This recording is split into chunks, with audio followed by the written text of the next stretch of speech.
All right, so let's talk a little bit about what's happening. Okay, so big picture, I've talked about how there's a massive operation going on. Now, this is going to go over a lot of people's heads. This is really for audience 3. But again, you are watching a movie play out. We are trying to wake up the rest or as much of the remaining population as possible. And at the same time, there is a clandestine or a white hat operation going on to capture the last little bit of people, flush out who these double agents are, and just get people to admit certain things. And that helps catalyze the Great Awakening movement because people, they're like zombies. They're deep in deep sleep and they have to be awakened, shaken awake. And a lot of it has to do with just everyday circumstances. So if it's going to affect you and it's going to cause chaos or death economically, socially, whatever it is. And again, it sounds sadistic, but in some sense, the evil and the bad guys are allowed to sort of play their part because again, you have to commit the crime and then you can go after them. They're being allowed to do this, but at the same time, there's actually a war going on. There's actually, again, God is in control, but not all the white hats are sitting there controlling everything. There's a real battle, satanic, evil battle for which there are liberals, there are radical, whatever leftists, and these guys that want to take over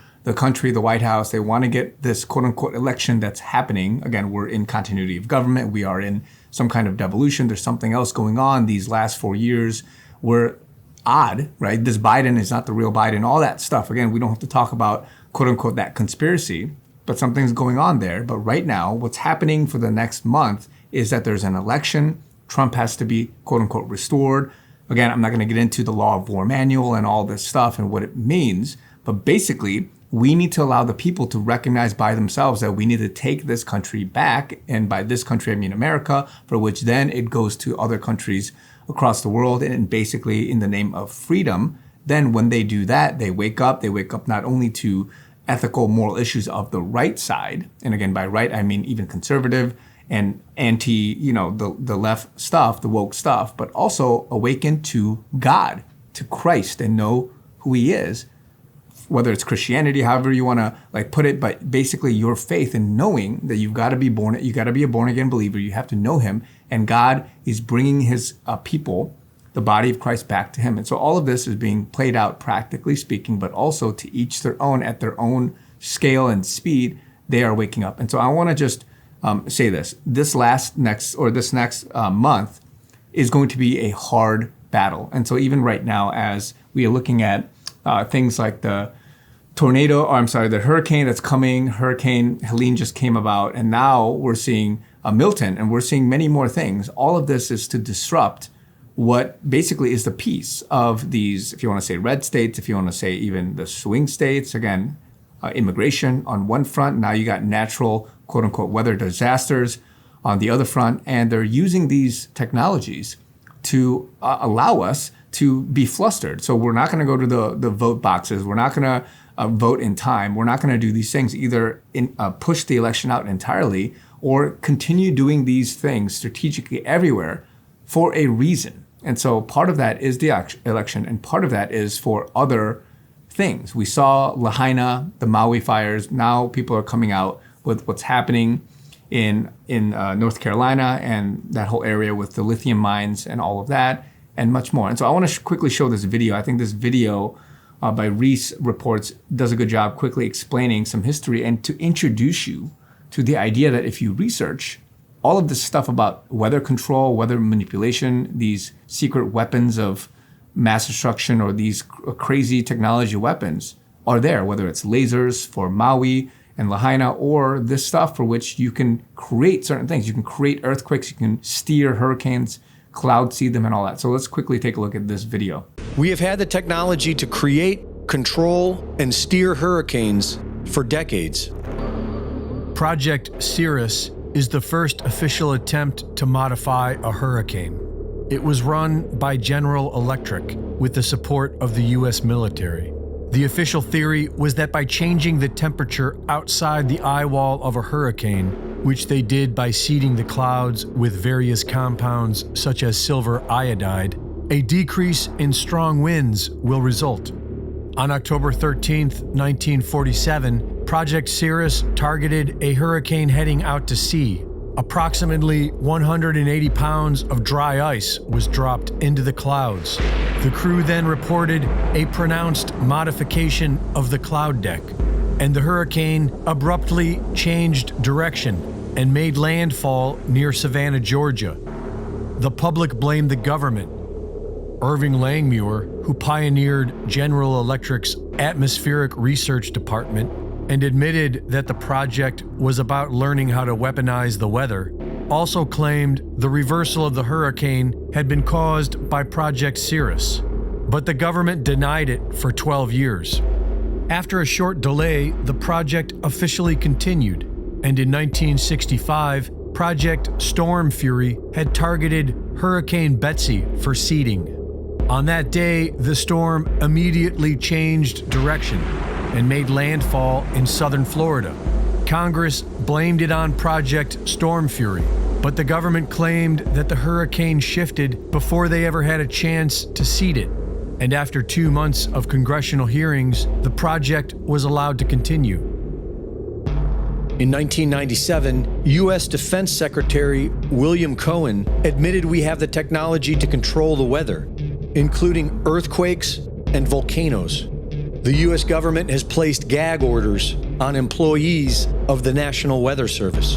In October of 2012, after Hurricane Sandy weakened to a tropical storm, microwave imagery shows a thick red beam immediately followed by Sandy growing into a Category 1 hurricane and taking an unexplained left turn into New Jersey. The push towards alternative energy demands more lithium, and according to the U.S. Geological Survey, the United States has over 6 million tons of identified lithium resources.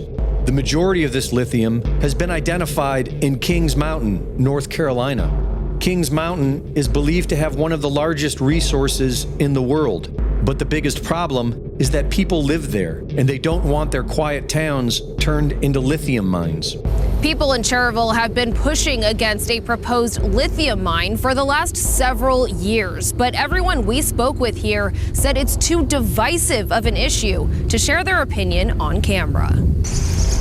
Cherryville is a small, quiet town. I think that's good that we keep it small. So quiet, many don't feel comfortable speaking out against Piedmont Lithium's proposed mining operation nearby. I think we're a silent majority. I think a lot of people are afraid to say anything about it because they are bringing a lot to the town as far as money.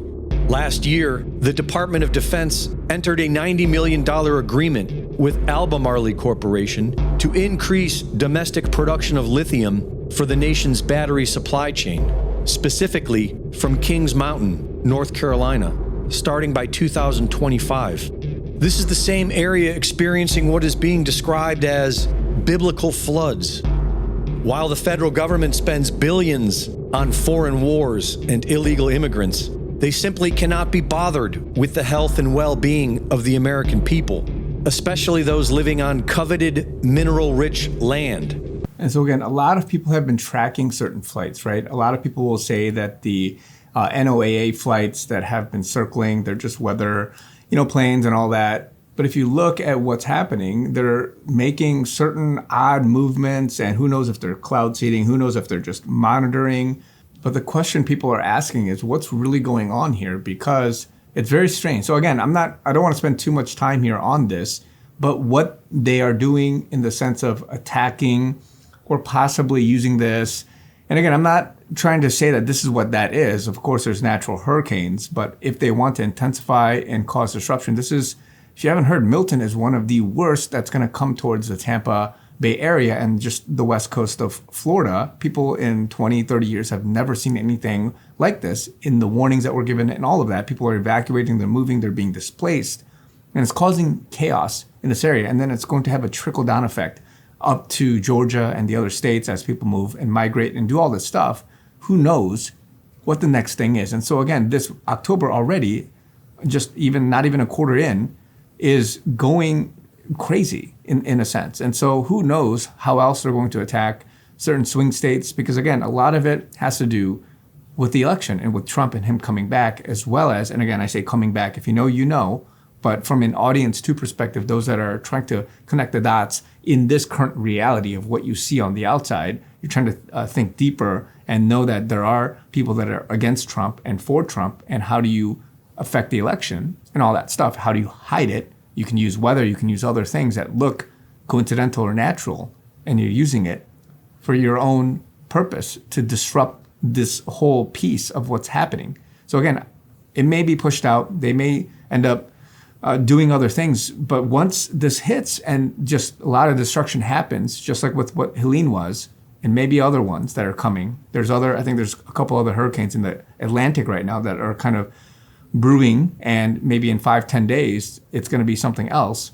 But the point here is that look deeper than what's happening. And so again, I'm throwing this out there as food for thought, but just know we got to stay prayed up. We have to be vigilant and ready, but also recognize the pattern, recognize the attack by the enemy. These guys, Elon Musk, Trump, all these guys that are campaigning, they're telling you the truth of what's happening. This could be the last election, right? And Trump telling you about what their strategy is. He's campaigning all over, waking people up. He was just in Butler, again, Pennsylvania, and just many other things are happening. But right now, very important thing to do right now is to get ready to vote and to make sure that those that are awake, that you take appropriate action for these next couple of months. So love you guys. Be encouraged. Talk to you guys very soon.